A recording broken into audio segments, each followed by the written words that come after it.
This is my PlayStation 1 copy of Final Fantasy VII. I have been waiting for a remake to this game my entire adult life. And finally, that remake released on PC just a few months ago. I could be playing it right now.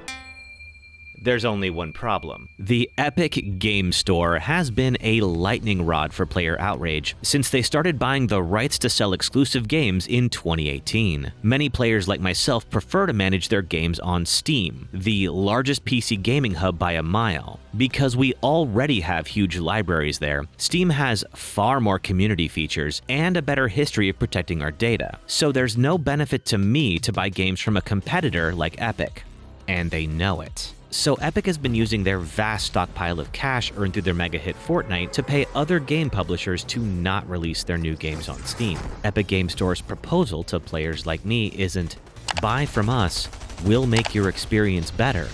It's buy from us, or we'll make your experience worse. By paying publishers to keep their games off of Steam for up to a year or more after release, Epic has created a problem to sell you the solution. These games likely would have released on Steam on day one before Epic's meddling, but now you need to buy them from Epic or be patient and wait, and they're betting that you won't. The most popular targets are indie-developed single-player games built by smaller teams who might need extra funding. However, there are notable exceptions from AAA studios all wanting to suck on the money hose. There's Borderlands 3 and Tiny Tina's Wonderlands from Gearbox, The Division 2 and Watch Dogs Legion from Ubisoft, the Kingdom Hearts games, and the Final Fantasy VII remake.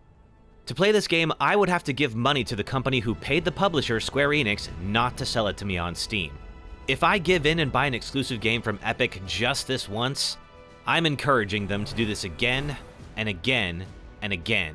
And I think developers and publishers need to understand their potential customers on Steam have a right to be angry with them. So what happens when those games return to a chilly welcome?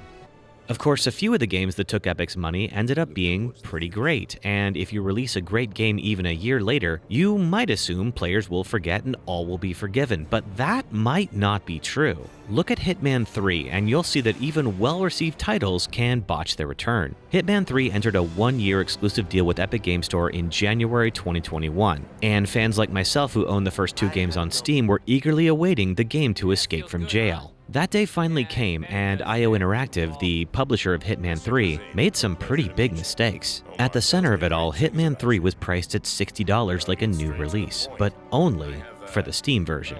The Epic Game Store version that had been available for a year was on sale at the same time for half the price. This was the most infuriating when checking the Humble Store, which sells both Steam and Epic versions, and featured a deeply discounted Epic Games copy of Hitman 3 right next to the full-price Steam version of the same game. Let's put some data behind this theory. How good is Hitman 3 really? We'll use Metacritic to give us an idea. For the PS5 version, it scored an 84% positive from critics and an 80% positive from commenters. That's pretty well aligned. Xbox Series X, 87% positive from critics and 82% positive from commenters. This appears to be a well-liked solid B title all around. Let's check out the PC version. 87% positive from critics, just like Xbox, but commenters gave it only 74% positive. But that's all PC players, including those who played on Epic or other platforms. So let's jump over to SteamDB to test our theory. As I record this, Hitman 3 only has 60% positive reviews on Steam. That's a B+ from critics and a D- from customers. What's worse is the game oscillates between 500 and 2,000 concurrent players at any given time, 2 months after release. For context, Hitman 2, a nearly 4-year-old game, just a few months ago had over 8,000 concurrent players in one day, and generally hosts about as many players as Hitman 3 today. Unless they come out with some amazing expansions, I just don't see Hitman 3 winning back a significant player base, even with the patient gamers waiting on the sidelines for a price drop. So, are there any games that handled the situation well? There are plenty of titles who took Epic's deal and never recovered their audience when they came back to Steam. But every now and then, a former Epic exclusive releases on Steam and is welcomed by players who have a chance to own it on their preferred platform. And the game gets discovered all over again by a much wider audience. But who was able to manage this situation gracefully, and how did they do it? Let's talk about our first example, a game that has been so successful on Steam that many people didn't even know it was an Epic exclusive, because it was in early access. I'm talking about Hades. Olympus, I accept this message. In Hades, you play as Zagreus, the teenage son of Hades, god of the underworld, and you are running away from home. Only problem is, your home is the afterlife. In this roguelite adventure, you pick up a weapon and set out to reach the surface, acquiring boons from the Olympian gods who seem all too eager to encourage the rift between you and your father. But to stop you, Hades rearranges the levels of hell whenever you die. Stupid boy. I told you nobody gets out of here, whether alive or dead. So how was your wanton ransacking of my domain? So you run a different gauntlet every time you play. Hades was one of the very first Epic exclusives alongside Ashen and Hello Neighbor Hide and Seek, so they had the benefit of Steam customers not having context for what an Epic deal meant for them yet. Hades was being developed by Supergiant Games, and while their previous game Pyre hadn't sold as well as they'd hoped, their first two titles, Bastion and Transistor, were both well liked on Steam. So this sudden change caught people by surprise. However, their messaging was clear. We will be on Epic while we're still in active development and release on Steam when it's done. And in this era of games releasing unfinished all the time, this didn't seem like such a sacrifice. Hades really flew under the radar in early access, and I think it was due to positioning. When it launched on Epic, the story content wasn't even done yet, and when Hades hit Steam a year later, it blew up. It moved to consoles shortly after, and people loved the story and petting the dog and all the characters except for Hypnos. You look like someone who just got turned to stone, then crushed to a bloody pulp by the Mega Gorgon of Asphodel, am I right? And everyone here is really attractive. Can I go to hell too? So keeping their heads down and really only marketing the game after its 1.0 release didn't rub too much salt in our wounds. In fact, one of Epic's most popular exclusives did this, and it's still in early access. I'm talking about Satisfactory. Satisfactory is Factorio in 3D. I honestly wouldn't know how else to explain it. Like Factorio, you're dropped onto an alien world and told to harvest materials to build structures, that can harvest materials to build more structures, which harvest more materials to build more structures, and suddenly it's 4 a.m. Also like Factorio and other time sinks like Civ or Stardew Valley, you're constantly making a series of micro accomplishments that keep pushing you onwards. And the game has taken on a lot of popularity while still in early access. There's going to be some major asterisks here because the team at Coffee Stain definitely pulled some snark in their messaging about when or if the game was coming to Steam. But Coffee Stain Studios had the benefit of a community manager, something smaller houses can't afford. That Satisfactory will be an Epic Games Store exclusive title. A lot of people all over the internet had questions about that, so I'm going to answer them for you now. But when they were forthcoming, Coffee Stain's team provided direct and authentic updates about what they were doing and why, all the way through their launch on Steam a little over a year later. And they weren't shy about saying why they did this. Yeah, we got cash money. We got payment for the exclusivity deal. Or that they were hoping that Epic's revenue share of 88% going to creators versus Steam's 70 to 80 would become the standard. But I hate Epic. All of my games are on Steam. Sure, I can understand that. I can understand that that is aggravating, disappointing, annoying.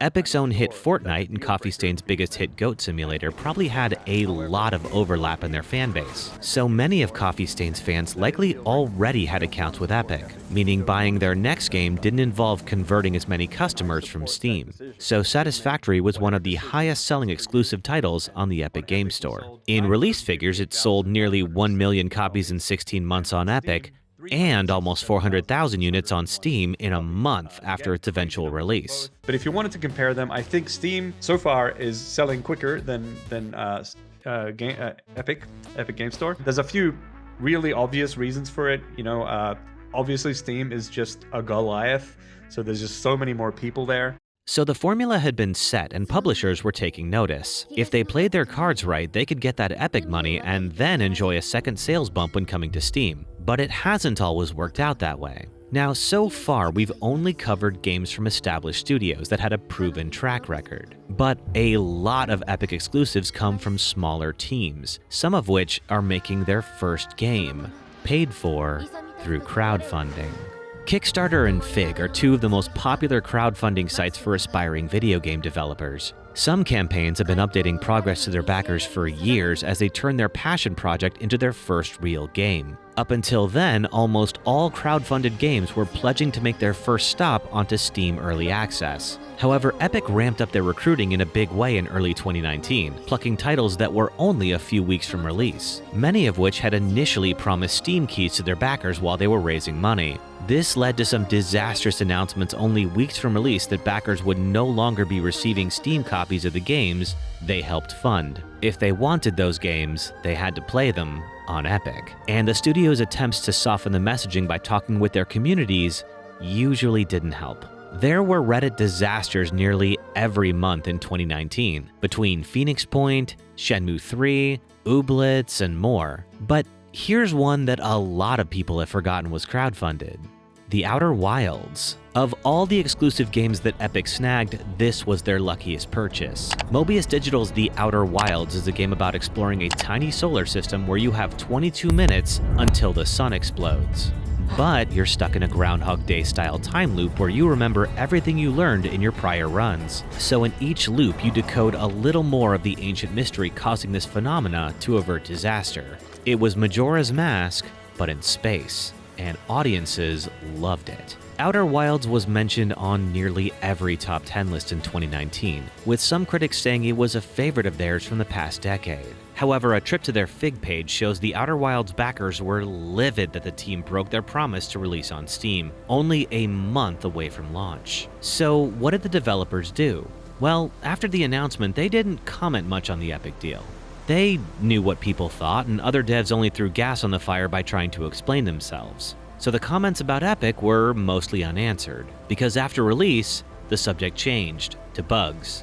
Lots and lots of bugs. So the game came out and much of the negative feedback was surrounding problems that hadn't been fixed yet. However, the team continued to iron these issues over the next year, and the accolades for what was there came pouring in. By the time a year had rolled around, the game played perfectly. Okay, almost perfectly. In fact, if you look at the few negative reviews posted on Steam during the game's first month after Outer Wilds' delayed launch there, the comments were generally about the game not being that particular person's taste, but not about bugs. The takeaway here is that if you make your fans wait a year for your game, take that year and polish the heck out of it. This is gonna be weirder than usual. Can't be helped. Of all the games Epic bought the rights to in its first year, Control was one of the most expensive, costing Epic over $10 million to lock it away for a year. I'm here. The game was a throwback to 90s X-Files style weirdness where you search through the Federal Bureau of Control, a government agency dedicated to the storage and study of all things paranormal. In this place, the janitor might be a god. Physics are just a suggestion. Your gun is alive. And oh yeah, you can fly. You believe your brother has been held here for years and you're here to break him out or die trying. We should have seen this coming. Remedy's previous game, Quantum Break, made news for being one of the only Windows Store exclusives on PC, which everyone saw as a bad sign of things to come. 7 months later, Microsoft finally put the game on Steam after their strategy didn't encourage new buying habits or positive press. Control was also a third-person shooter where you're gifted with superhuman powers, and while it was still not bug-free a year later, the team had been working hard on new content. When the year was up, Control's Ultimate Edition debuted on Steam with 2 full DLC campaigns and a 20% discount on launch. I certainly would have preferred to play it a year earlier, but it did soften the blow to have all the game's content available on day one at a lower price. Speaking of new content, and in Hitman 3's defense, this is something they did too, having some new content ready to drop on your Steam release date might be enough to change the subject away from Epic, so your Steam fanbase doesn't feel like we're buying your game secondhand. Let's talk about a game that had a well-received Epic announcement, a polite back and forth with their fans, a relatively bug-free debut on Steam, and launched with a 25% discount, and included a very welcome addition to an already great game. I'm talking, of course, about that fucking Goose. Untitled Goose Game is a simple story about a goose that terrorizes an entire town. The goals are simple: steal things, cause trouble, and that's it. Because there's no god who could stop you. The game puts you in the role of a creature that can't do any consequential harm, other than traumatize small children, and just gives you permission to be a jerk goose in a small town-shaped sandbox. But on the day Goose Game came to Steam, it launched alongside its all-new co-op mode. In most games, co-op isn't a revolutionary feature, but having two geese completely tipped the odds in your favor, and absolutely changed how you engage with the setting. And everyone playing the game on Steam, Epic, Switch, or anywhere else got to play it on the same day. You know, like a launch. So Goose Game largely sidestepped the hate being thrown at other projects because they ticked every box for mitigating anger from your audience. I certainly don't want to see Epic continuing to pay to make my experience worse, but as long as they're willing to write checks for over $10 million, someone will take that deal. Is there anything we can do about it? Yes. Don't buy games from Epic. I mean, that's it. Don't reward hostile business practices, because if you do, you will encourage more. Because all of this is only about your money. If you complain about them online, but still buy their exclusives, then their strategy is working. Square Enix isn't a small publisher. They didn't need the money from Epic, they just wanted it. And they sold my chance to play this game for another year. I'm not going to buy this on Epic, and I hope you don't either. I'm not sure if I'll buy it when it comes to Steam, but now that we know how these other games made the effort to successfully win back our hearts, I'll be expecting the Final Fantasy VII Remake to do the same. Thanks for watching. If you liked this video, check out that one too. And if you want to see more, consider liking and subscribing so you never miss a new release. Thanks, and see you next time.